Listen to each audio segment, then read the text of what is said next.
ఆత్మల ప్రయాణం journey of souls అనే ఈ పుస్తకాన్ని ఆంగ్లంలో రచించినది డాక్టర్ మైకేల్ న్యూటన్.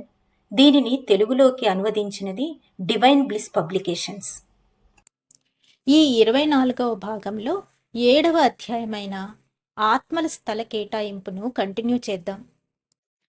నా సబ్జెక్టులు చెప్పిన దానిని బట్టి ఆత్మస్థాయిలను వర్గీకరించేందుకు అవి ప్రసరించే రంగుల ఆధారంగా ఒక చార్టును తయారు చేశాను. ఇక్కడ దానిని చూపించాను. మొదటి నిలువు వరుసలో ఆత్మ యొక్క ఆధ్యాత్మిక స్థితి లేదా దాని అధ్యయన స్థాయి ఏ శ్రేణిలో ఉందో చూపుతుంది. చివరి నిలువు వరుసలో మన గైడు హోదాను సూచిస్తూ ఇతరుల కోసం ఆ స్థాయిలో సేవ చేసేందుకు మనకు ఉన్న సామర్థ్యం, సంసిద్ధతలను తెలియజేస్తుంది. దీనిని గురించి వచ్చే అధ్యాయాల్లో మనం మరింత వివరంగా చెప్పుకుందాం. మనం ఒక ఆత్మలా సృష్టించబడడంతో పాఠాలు నేర్చుకోవడం ప్రారంభమవుతుంది. ఆ తరువాత మొదటిసారి భౌతికంగా ఒక శరీరంలో జన్మించినప్పటి నుండి ఆ అధ్యయనం వేగవంతమవుతుంది. అలా మనం జన్మించిన ప్రతిసారి మనలో అవగాహన పెరుగుతూ ఉంటుంది. కొన్ని జన్మల్లో మనం క్రిందికి దిగజారిపోవచ్చు కూడా. తరువాత తప్పు తెలుసుకుని అభివృద్ధి కోసం కృషి చేయాలి. కానీ ఒకసారి ఆత్మ చేరుకున్న ఆధ్యాత్మిక స్థితిలో మార్పు ఉండదు. ఆత్మల అభివృద్ధి స్థాయి వర్గీకరణ పట్టిక యొక్క సారాంశం ఈ విధంగా ఉంటుంది. ఒక ఆత్మ ప్రకాశవంతమైన మరియు సంపూర్ణమైన తెలుపు రంగును ప్రసరిస్తూ ఉంటే ఆ ఆత్మ అభివృద్ధి ప్రారంభ స్థాయి అంటే లెవెల్ 1లో ఉన్నదని, ఆ ఆత్మకు గైడ్ స్టేటస్ లేదని అర్థం చేసుకోవచ్చు. ఎరుపు రంగు ఛాయలు చివరకు పసుపచ్చని ఛాయలుగా మారిన ఊదా రంగులో ఆత్మ ప్రసరించే రంగు ఉన్నట్లయితే ఆ ఆత్మ అభివృద్ధి స్థాయి లెవెల్ 2 దిగువ మధ్యస్థ స్థాయిలో ఉంటుంది. ఆ ఆత్మకు గైడ్ స్టేటస్ ఉండదు. తెల్లని ఛాయలు అస్సలు ఉండకుండా పసుపచ్చ రంగును ఆత్మ ప్రసరించినట్లయితే ఆ ఆత్మ అభివృద్ధి స్థాయి లెవెల్ 3 మధ్యస్థ స్థాయిలో ఉంటుంది. ఈ ఆత్మకు గైడ్ స్టేటస్ ఉండదు. ముదురు పసుపచ్చ రంగు అంటే చిక్కని బంగారు రంగును ప్రసరించినట్లయితే ఆ ఆత్మ అభివృద్ధి స్థాయి లెవెల్ 3 ఎగువ మధ్యస్థ స్థాయికి చెందినది. ఈ చిక్కని బంగారు రంగు చివరకు నీలం రంగులోకి మారుతుంది. ఈ ఆత్మ జూనియర్ గైడ్ స్టేటస్ ను కలిగి ఉంటుంది. ఆత్మ ప్రసరించే రంగులో పసుపచ్చని ఛాయలు అస్సలు ఉండకుండా చివరకు నేరేడు పండు ఛాయలు కనిపించే లేత నీలిరంగు కాంతిని ప్రసరిస్తున్నట్లయితే ఆ ఆత్మ అభివృద్ధి స్థాయి లెవెల్ 3 ఉన్నత స్థాయికి చెందుతుంది. ఈ ఆత్మకు సీనియర్ గైడ్ స్టేటస్ ఉంటుంది.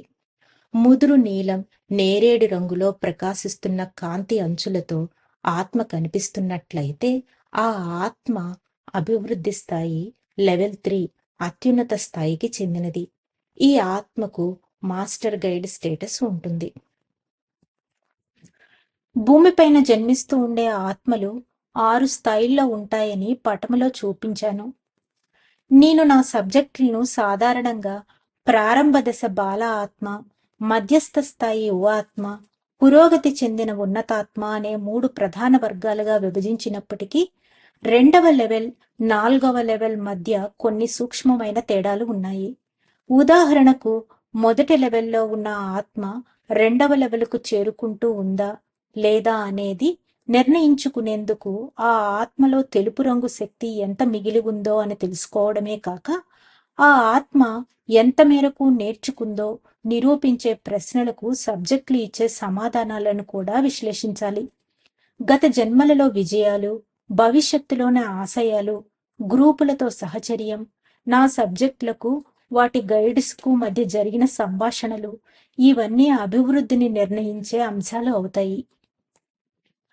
పటములో ఆత్మల ప్రపంచాన్ని ఒక సామాజిక వ్యవస్థలా, ఒక సంస్థ యాజమాన్య పద్ధతిలా నేను చిత్రీకరించడాన్ని కొందరు ఒప్పుకోరు.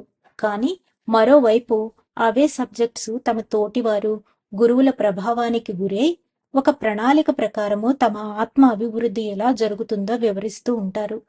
ఆత్మల ప్రపంచం ఎన్నో తరగతి గదులు ఉన్న ఒక మహా పాఠశాల భవనం అనుకుంటే మన పురోగతిని పరిరక్షిస్తూ నిర్దేశిస్తూ ఉండేది గురువులే అనుకుంటే ఆ విధంగా దానికి ఒక వ్యవస్థ ఉంటుంది. పటము అక్కడ పనిచేసే ప్రదేశం సూచాయిగా ఎలా ఉంటుందో నా కోసం రాసుకున్నది. దానిలో లోపాలు ఉన్నాయని నాకు తెలుసు. భవిష్యత్తులో రిగ్రెషన్ చికిత్సకులు ఆత్మ పరిపక్వతను నిర్ణయించేందుకు నా భావనలను పునాదిగా చేసుకొని పరిశోధనలు కొనసాగించి మరిన్ని వివరాలు కనుగొనగలరని ఆశిస్తున్నాను.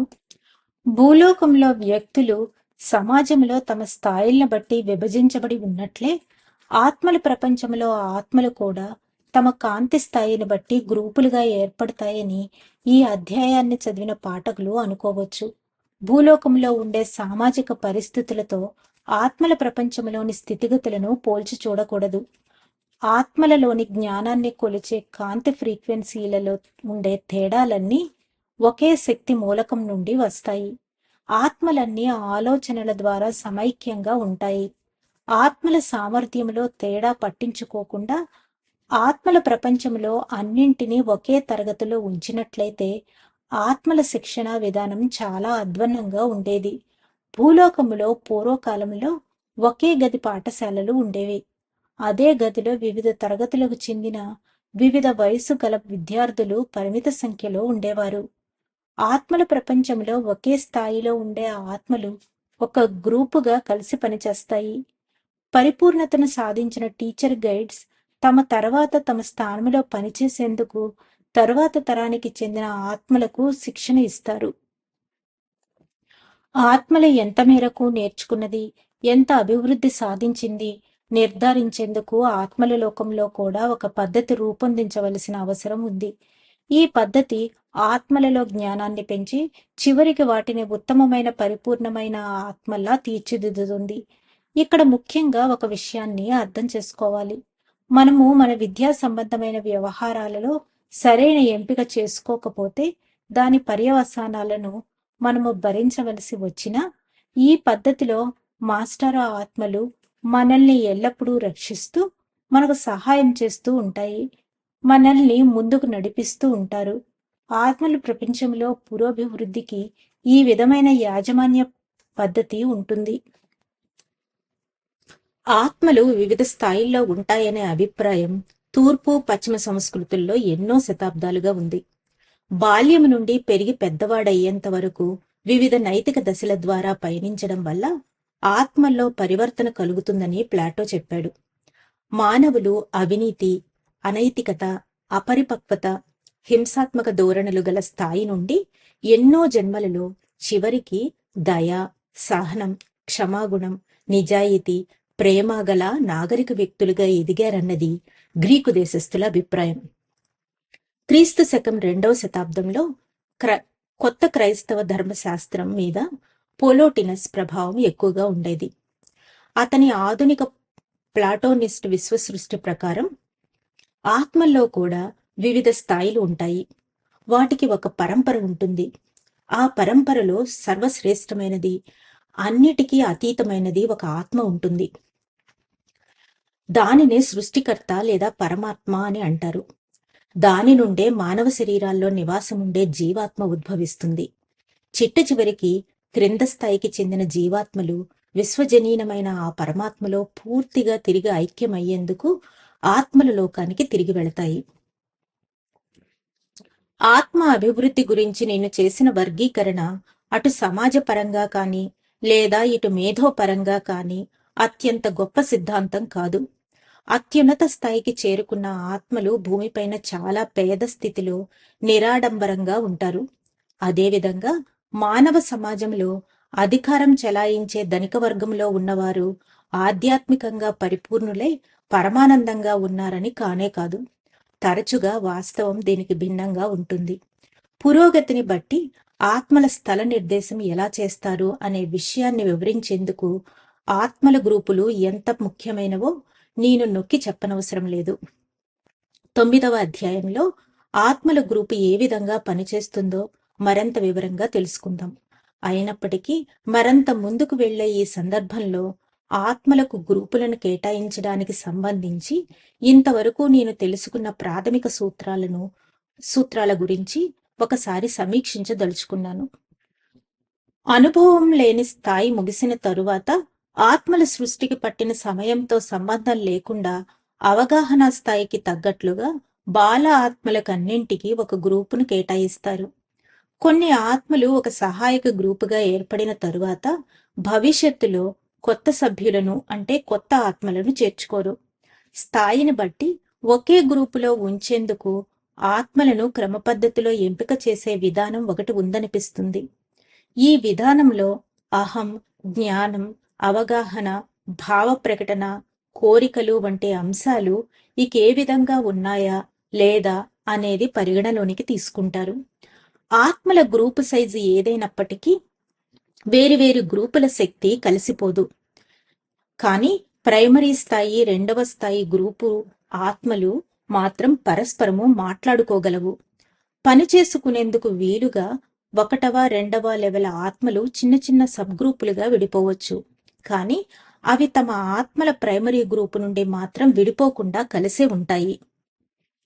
ఒకే గ్రూపుకు చెందిన ఆత్మల్లో అభివృద్ధి, అధ్యయన వేగము ఒకే విధంగా ఉండదు. కొన్ని ఆత్మలు తమ గ్రూపుకు చెందిన ఇతర ఆత్మల కంటే వేగంగా పురోగమిస్తాయి. ఒకే గ్రూపులో ఉన్నప్పటికీ ఈ విద్యార్థి ఆత్మలు అన్ని వాటికి సంబంధించిన పాఠ్య ప్రణాళికలో అన్ని అంశాలలో సరి అయిన సామర్థ్యము, నైపుణ్యము, జిజ్ఞాస కలిగి ఉండకపోవచ్చు.